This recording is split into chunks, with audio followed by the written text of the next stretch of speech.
Hey peeps, it's Jedd here from Disrupt Tutoring, and as always, it's such a pleasure to join you. Today we're going to deal with some differential calculus, specifically integration, and with that in mind, let's dive straight in. So they've asked us for the indefinite integral, and you'll notice this is an indefinite integral due to there being no limits on the integral sign.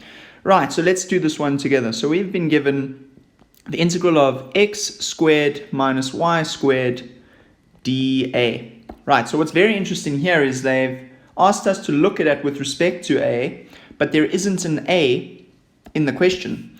So that means our answer here is very simply x squared minus y squared, and we bring in an a that multiplies by that bracket.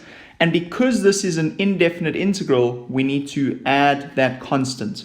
Now remember, when it comes to integration, it's just the opposite of differentiation. So this is the antiderivative. So if we were to differentiate this with respect to a, we should get back to that original question. So if we looked at this, we would drop the a, right? So we would drop the a and we'd be left with x squared minus y squared, and then this constant would become 0.